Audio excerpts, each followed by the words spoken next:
But yeah, look at that. Are we Merry Christmasing everyone? Or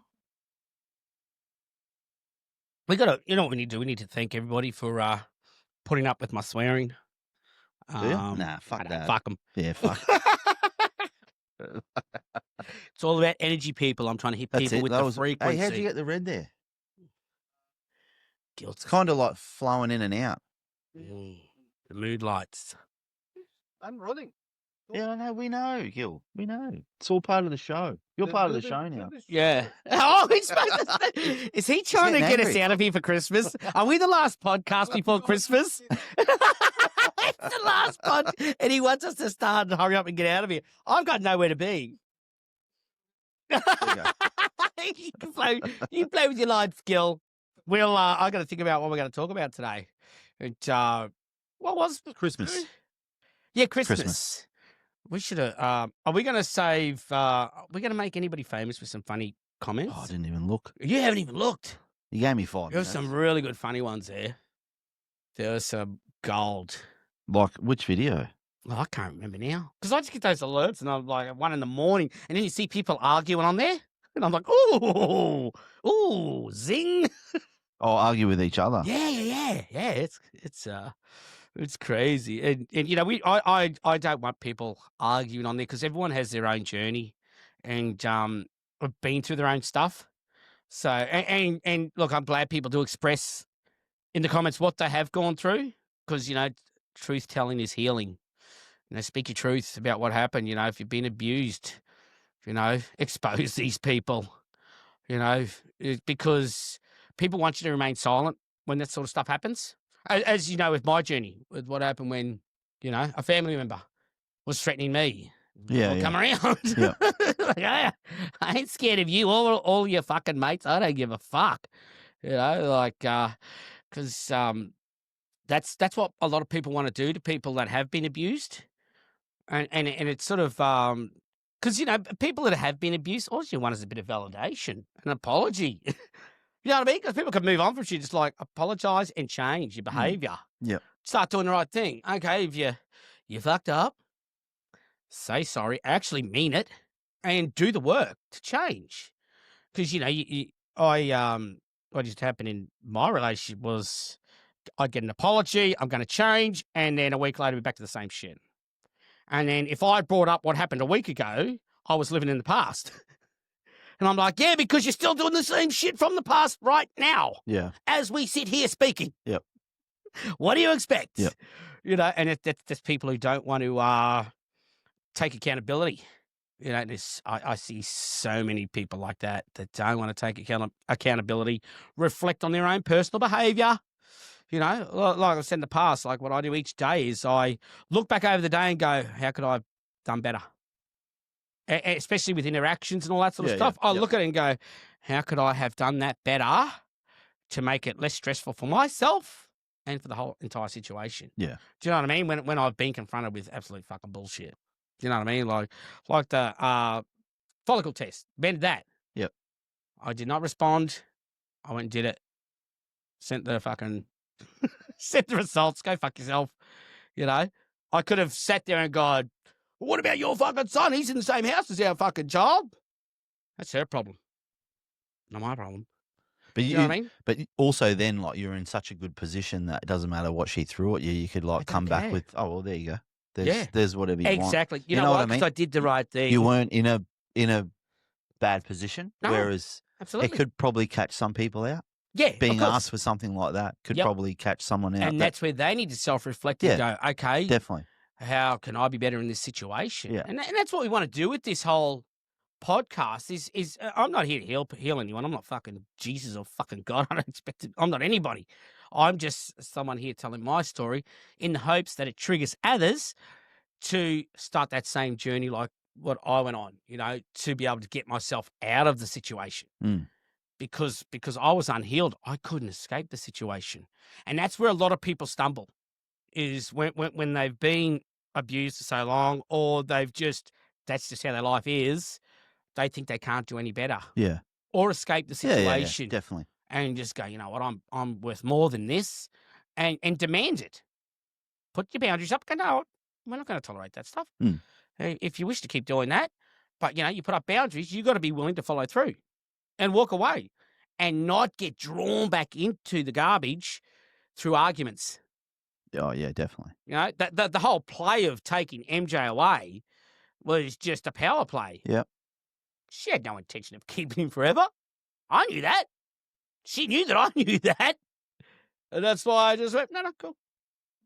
But, but my driving Reckon she wanted an argument? Of course. Yeah. That's what, when people lose control over a situation, they will reach for anything to get back on top. Mm.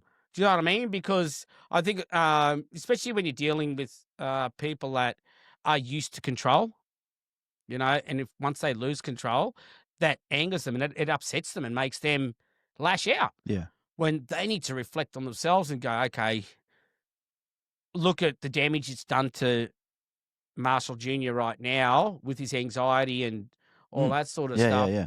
Like Reckon I said, she looks at that? Unfortunately, not until it's too late. Sad. That's it's sad that I reckon she has now because that's why she sent him back.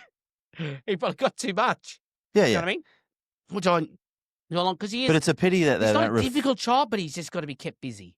Yeah, but it's a pity they don't reflect on beautiful boy, how it's actually affecting the kid. Yeah. That's a bit sad, and that's isn't what it? I've always put first. That's why I've always acted in the way that I have. Yeah. So I mean, like when we went through family court, I said nothing. It's on record. Mm. And by coming on here and telling my story, it's all on record, and my kids can go and have a look. Yeah. If they want to, they can read the affidavits of what was said about me as a father, and they can make up their own mind because they know the truth. They know how I was as a father. I think they'd probably make up they'd make like they did. Without reading anything. Exactly. You know what I mean? Like they did. They lived it. Yeah. They lived it. Yeah. And they're still living it. Yeah. Do you know what I mean? Because, like I said, I still believe there's way more healing to be done on that side of the fence. Yeah. With their own pasts. Do you know what I mean? To what happened to them as children. Yeah. They need to go back and address that. That's what they need to do. And once they do that and heal, then they can be the parent that they claim to be. Yeah. Because they always claim to be. Could be because they provided. We didn't. No, it's not good enough. Because that's what I thought I did in our relationships was, well, I brought in the fucking money. I got us this house. So I did it all myself. I never got a cent from either of these women in our relationships. I've never even received one cent of child support off these women. Not one fucking cent. I've provided every fucking thing. When we're in the relationship to even after. When I take my kids on shopping sprees, they get fucking 2 of everything so they could take 1 lot fucking home. My kids walk around in Ariats and fucking Wrangler jeans and fucking Vans. Like, Katie's got like 10 pairs of fucking Vans. Like I don't begrudge child support. I like I said, my rule is I give my kids everything they would have got if we were together. And I've never fucking wavered from that. Not one fucking bit. Yep. Which is why they're growing up and they're seeing who's really there emotionally. Yeah, yeah. Because that's what the money, that's nothing to me. It means nothing. I'll go in more tomorrow. I don't give a fuck about money. Yeah. It's nothing. Yeah. It's the emotional support is for me, is the most important thing you can give to your fucking child. They don't need money. They don't need fucking shit. That's the extras I like to give. Yeah. Because I can afford. Kids definitely don't need money. No, fuck. They don't give a shit. No. You give them a tennis ball, it'd be awesome. You give Marshall a golf ball, he's happy, like. Yeah. But, you know what I mean? It's about being emotionally there for your children. Actually standing beside them when they want you to do something really fucking dumb and standing there and going, that's great, son, and clapping them and applauding them and being there. That's the best gift you can give your child. That best gift you can give your child is just being there emotionally and being emotionally supportive of the relationship with the other fucking parent. When you do that, that's when you get rewarded. That's how they grow up and they will stay close to you, by really encouraging that relationship with the other parent, because you're showing them how to be emotionally fucking stable. Yeah. Because if you're there shut off and then shit canning the other fucking parent in front of the fucking child, what are they going to grow up to do? Yeah, they're going to grow up and shit can other fucking people and not be able to be and think it's okay. And think it's and believe it's okay, and I'll take that into their own friendships. Yeah, and then I wonder why they can't form a bond with friends, and then get into a relationship, and then they'll shit can their partner. Yeah, who may have grown up in a stable environment and go, I got boundaries, you can fuck off, and they won't be able to maintain a relationship. Yeah, they'll just keep going from relationship to relationship to relationship, and that's not what I want to see for my children, not at all. Like, and I know by leading by example, I see my daughter's an RN, married, bought their own house years ago, and I helped them reach that goal. You know what I mean? Yeah. And one of my twins, Tyrese, he's bought his own house at 21. Yeah. Like that's, and he even told me, it's because I watched you work hard, Dad. Yeah. And I was telling him, don't work too hard, son. Just don't make the same mistakes that I did by working too hard and me and Mum growing apart. Yeah. Just that's what I because I always thought our bond was strong enough to endure that, like my parents. Yeah. 'Cause that's how my dad was. Yeah. We never seen him. He was always away, you know what I mean? But our mother made us respect Dad. Always. And then we always had people around us that made us respect Mum and Dad. Does that make sense? Like, I remember I swore in front of fucking Mum one day when I was a teenager, and Gibbo, Dad's mate, was there. Because they used to work together, SPD, driving trucks there, and always on the way home in the afternoon, they'd stop at home. Gibbo would be at the window having a fucking dart, and sitting there having a coffee after work before he went home.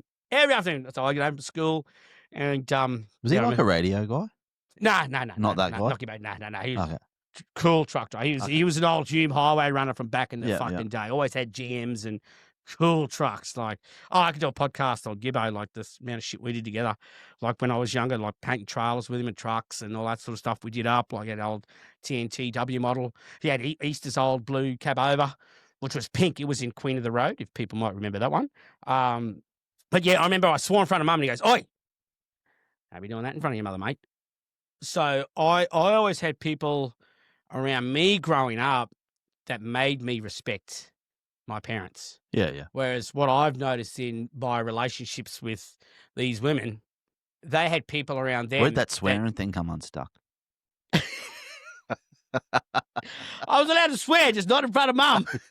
What about now? I've seen you in videos swearing around your mum. I'm not swearing She's to just her. Not swearing to her. No. You were just swearing exactly. as It's all you're about talking. intent. Yeah. It's all about intent. Yeah. Like I would never swear at my mother, No. because I'd be too scared of Dad. Yeah. Like I remember I used to get in trouble at school, and I don't give a fuck about school. Just don't tell my dad. I don't want to hear that truck pulling up at school. Oh. And it would have been tears. Snotty tears too. He would have. He wouldn't have flogged me at school, but he would have been really Flogged you at disappointed. home. My dad wasn't really like a big flogger, but when we were young, we were disciplined. Yeah. So he didn't have to. He just he'd give us that look or the change in the tone of voice. Yeah. Oh, Which is good, eh? You know he's built that from that a was young the boundaries. age. Yeah. From when we were you kids. know. So we always had that. Not fear, but we just didn't do the wrong thing. You know what I mean? Like we just do. You think twice. Yeah. And like I said, I think there's a lot of kids that need that in their life these days. absolutely. To think twice about what they're going to do. Yeah. Because I would be the same, I think. And that's what I think my kids are the same. Your kids are probably the same. Like, Yeah. King he would question something that he was going to do, thinking about you. Yeah. Thinking about what you would think of him. If he did. Absolutely. You're like, well, why the fuck would you do that? Yep. Well, see, with saying that about about kids having to think about that, I think if we allow our kids to be around the wrong people, and that's what I know, Or not have the right people around them. Yeah, exactly. Like I said, Dad's mate Gibbo was there and heard me swear in front of Mum. I could swear in front of him, didn't matter. But he says, "Hey, your Mum's right there. I'm doing that mush." You know what I mean? Like, Yeah. I can pull it up. Yeah. You know, and like, "Oh yeah, sorry, Gibbo. Sorry, Mum." You know what I mean? And which is why I've always had so much respect for my mother, like, because it was instilled in us from my father. And then, like I said, our respect for Dad was always instilled with us from our mother. Yeah. And that's where when we see with the families breaking down and people alienating the other parent, that's when we create that sort of thing with a child where they just don't give a fuck. Yeah. Because, you don't give. Well, I there's don't give a fuck about my father. I'm not going to give a fuck about you. Yeah. But there's also not that both sides of discipline. Like there's the mum's discipline side and then the dad's Yep. discipline. So two separate. One might be a bit softer than, naturally. Well, like I told Your mum's discipline would be a lot softer than your dad's. Like I told the story about when I left school, and mum just goes, "You better tell your father." Yeah. She's just like, I don't want to deal with this shit. Yes, she was like, "You better tell your father that, then. Come on, big man. Get on that phone, big man. You want to quit school and go to work?" Yeah. Biggest mistake. I went from couldn't go to school for 6 hours to I had to go to work 12 hours. What a fucking idiot. And I tell kids, I'm like, stay at school. Just bludge it out.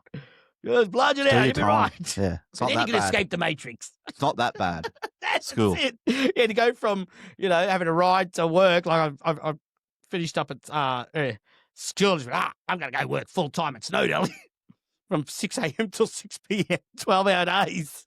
And, Snowdale, I remember those jobs. Yeah, Snowdale like Snowdale, baby. Yeah. Yeah, I worked there. That was because I used to wash trucks when I was a kid. I started at grade 5. We were doing Rail-X, Intermodel, with Linfox, F&H, FCL. Used to wash all the trucks back then, me and my brother-in-law. And we even had the first truck wash in Brisbane. That was on Bedesset Road back in that'd be late 80s, 90s. And it was in Bramble's old heavy haulage yard there on Bedesset Road, which is straight across from NQX when they were there. And I used to work there. Me and Paul's brother, Alan, and we'd be washing trucks. And at that stage, that's when Paul got his license and wanted to start driving. And then it ended up closing up.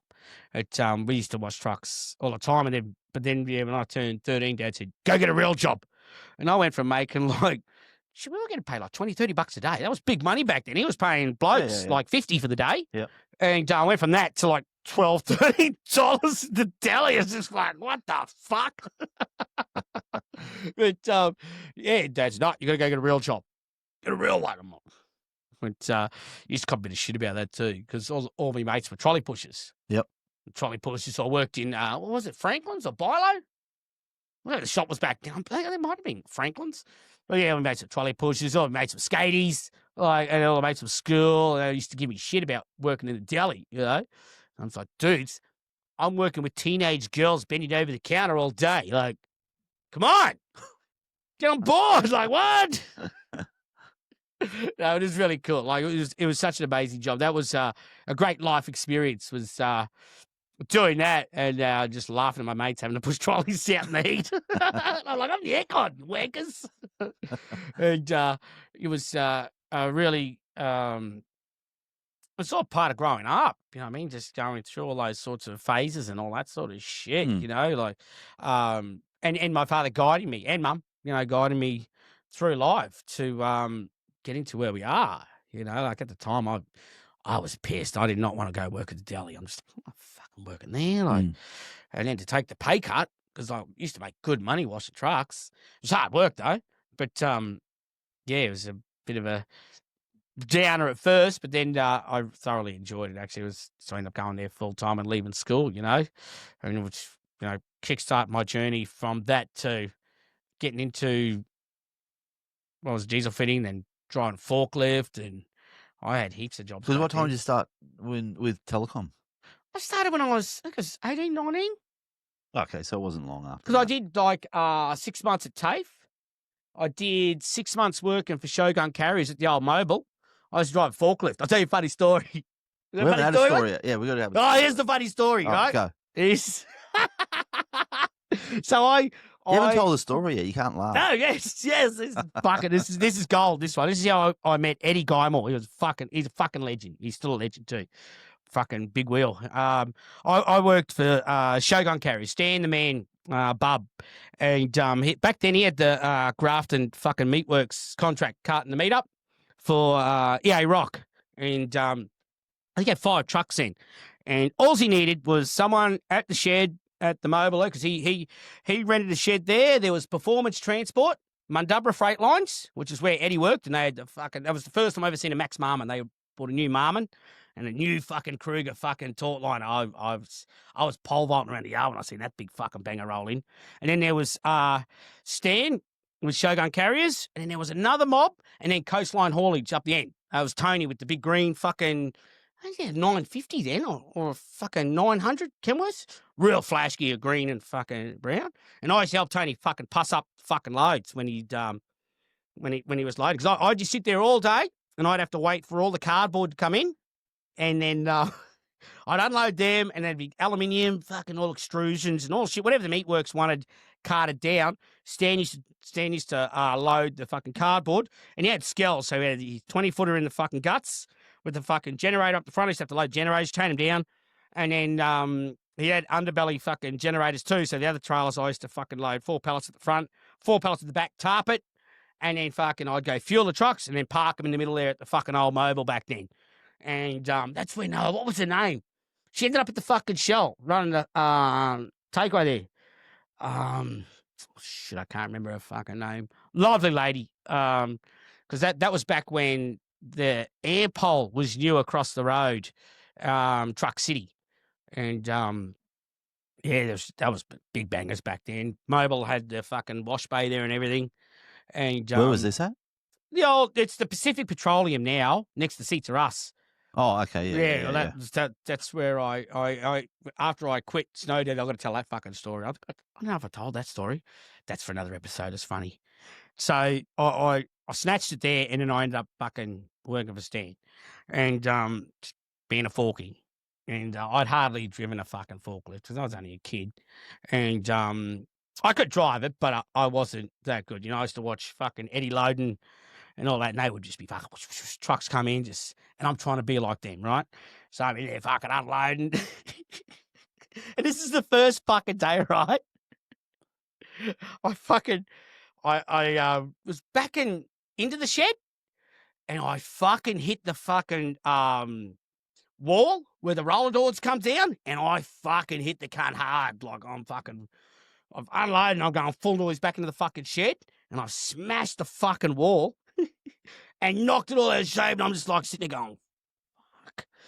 And all I could think about is Stan's going to kill me. Stan's a big bikey dude, right? And like I've known him since I was a kid, but I never made mistakes, right? I'm one of these people that like, I'm fucking perfect. I don't make mistakes, I don't fuck up. And I really, when I do something, I do it to the best of my ability, right? So stuffing up like that on the first day was pretty shameful for me. And I'm just about in tears. I'm only a kid. I'm 16. And Eddie Guyball comes over, Black Eddie, and he was loading the old Bedford. Mundubra had an old Bedford with a 202 in it, with a fucking flapping on the back. So he comes over and he just sees me sitting on the fork and he goes, "You right?" And I'm like, "Oh, man, I'm fucked up, He goes, "Don't worry about it." He got there and he's fucking fixed it all up and he goes, "You'll be right now." And it was just embarrassing because every fucking truck driver there was just fucking laughing at me. Like it was fucking, they had no mercy back then, the cunts. Like I'm talking the hazing was, I was always getting threatened by Gary that they were going to fucking strip me naked, put me on the mast of the forklift and leave me at the front of fucking mobile. Like I was that scared of these cunts. Like I was serious. Like I wouldn't let the cunt within 20 fucking feet of me. That's how scared I was of these dudes because back then it was pretty fucking wild. Like they didn't give a fuck. And I don't doubt that he would have fucking done it. That's how much they scared me. But me and Eddie became lifelong friends, so we're still best of mates now. I'm 48. And that was back when I was fucking 16, just learning the ropes. And because I thought I was a fucking big wheel. I used to unload the trucks, then I'd take them around, fuel them up, park them up, and I'd do all 5 every night before I went home. I'd be doing big days again. Left school from doing 6 hours to that was like 18-hour days. But I just loved it because I just loved to get that lap around the fucking mobile. I thought I was big time. Yeah. And then I'd hang back there late at night if Tony was loading, just help him fucking pass up the fucking torque line. We'd fucking loading the cunts to the roof, which is where I learned a lot of stuff, you know what I mean? Like about fucking loading, unloading, and just trucking in general. That's where I learned a lot of shit and a lot of valuable lessons and learned about helping people. Like, Eddie, from that day forth, I was just like, anything you need, brother, I'm there for you. You know what I mean? And all he did was walk down and went, right. There was no big problem for him, It's, oh, you're fucked up. Don't worry about it. Learn from it. Yeah. Just don't do that again. Yeah. Because I used to drive around like a mate. Because I'd watch them and I'd be trying to drive like I was in the markets. That's like when you crashed into the wall at Rockley. You obviously didn't fucking learn anything. Would you fucking bring that one up, you piece of shit? You piece of shit. Wow. I thought this was the Christmas special, Gil. It's not very fucking Actually, what's on Christmassy your around shirt there. there? That's the dude out of Ghostbusters, and he's got a Santa hat on. That's why it's all Christmassy. This looks like the Michelin Man. Yeah, the Michelin Man. Yeah, that's him, isn't it? It wasn't he the Michelin Man? It's Ghostbusters. And he turns into the big Michelin Man. And he walks around and The first one? now. Ghostbusters Yeah, the original one? Ghostbusters. Not only like That's a that one. marshmallow. Yeah, Marshmallow Man. yeah, that's it. But yeah, no, that was valuable lessons there. But that one wasn't Rock Legend. all my fault. That thing had no brakes. Remember? Yeah, I know. We did that compression test on it, and Dave burned out the brakes, and it come back, and we had to chock it. Even the Maxi's on, there was no brakes at all on this thing. And then they'd work sometimes, it's like, oh, and they didn't work that time. I don't think it is even rolling that fast. No, No. it was like, and I'm just like, no, for like half an hour, and it rolled like 5 meters, but it just wouldn't stop, and then went straight into that like tin. Yeah. So we go around the other side to kick it back in. Oh my God, what the fuck are you doing?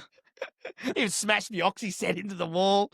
Oh, that was pretty funny. That was I loved John's reaction. Yeah. You didn't damage the truck, did you? No, that's back to work. Oh dear. But what were we talking about? Christmas. We're going to start the podcast.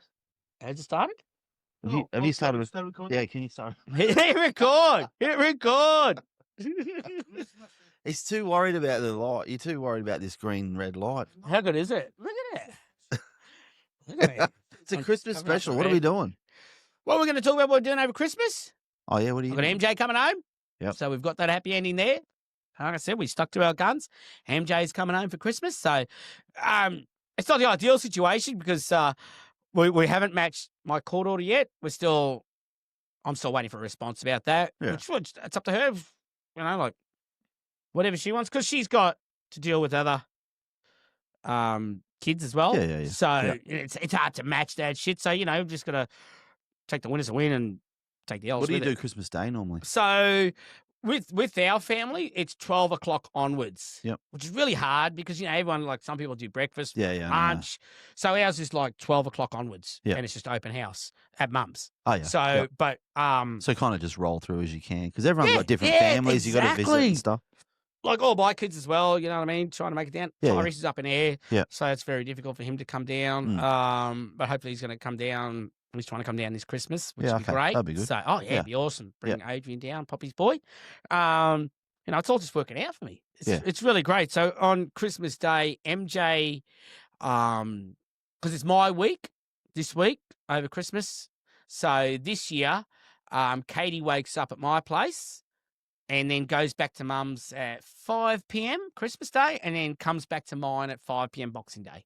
Yeah, okay. And then, but this year, so MJ comes home at 12. So I'm going to get that time at mum's with both of them together, which is Yep. great. Yep. They'll get to see Black Santa. Yeah. What's Black Santa? Don't you know Black Santa?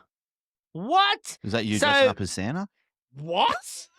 What's your freaking mouth out, Dave? You've No, every year I have to go up on the roof. I have to hold the reindeers, and then Black Santa comes back down. So I only get to see him in passing. So I go hold the Down the reindeers. chimney.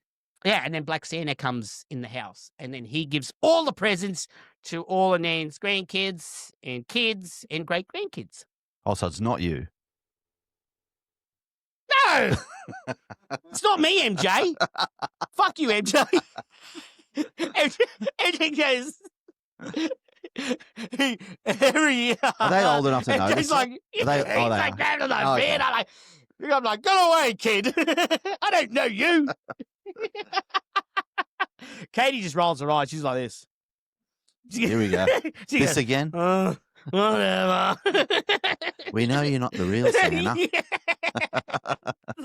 But that's a tradition in our house because Dad Yeah, always cool. did it until he passed away. Yeah, cool. And then, of course, being the man of the house, I took over going and holding the reindeers for Santa. So you do actually go on the roof? No. Okay.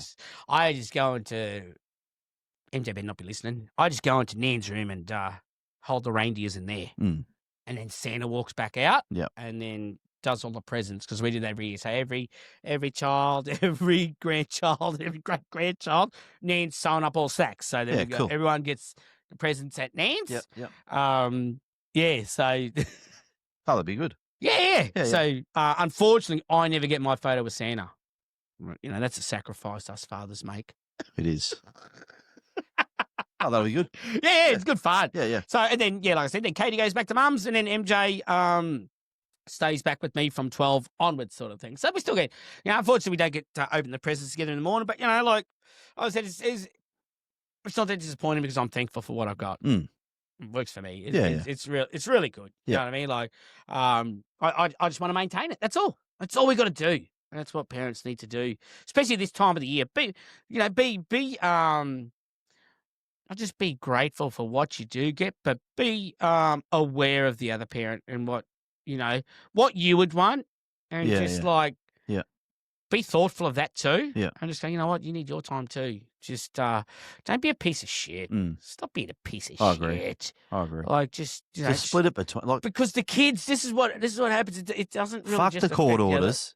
Just split it. Fucking have a conversation and split it evenly between the families so the kids don't miss out on anything. Yeah, exactly. Like we always do. Well, like one side for them did Christmas Day, and then my side of the family always just did Boxing Day. Yeah, yep. And that's just how it is. Like all the time. Because we have two lots. So we have Boxing Day as well. Yeah. Where we all go down to the beach, go down to Cudgeon Creek there. So the whole family. Yeah, it's cool. just down there. We've got our spot where everyone goes, and we just have Boxing Day, and that's the same thing. You roll in, roll out. Yeah.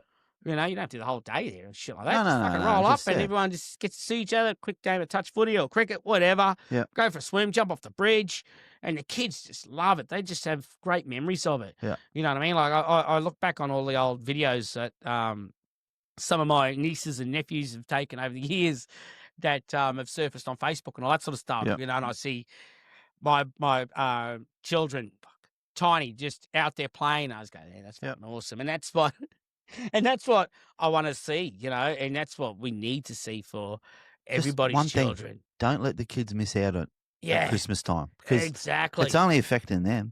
Yeah, that's right. Like, oh, no, you're not going there this year because fucking such and such. And the reason why that with MJ is because her family does breakfast. Yeah, cool. So I was like, yeah, cool. Yeah. 12 o'clock. Onwards, you know what I mean? Like, because she's gets him back Christmas Eve, So it'll just be me, Katie, and King at home. Yep. It's Christmas, which is fine. Aircon on, movie. Yeah. Chill. Watch a Die Hard Christmas movie. Elf. You watch Elf. No, Home Alone. Home Alone. Keep the change, you filthy animal. That's MJ's favourite. He just walks around the house with his Nerf gun. Keep the change, you filthy animal, and just shoots me. Right in the All right, so Merry Christmas, Sano. I think it is Merry Christmas. It's been a good year. It has been a great year, and we're going to be back next year swearing even fucking more. Cut.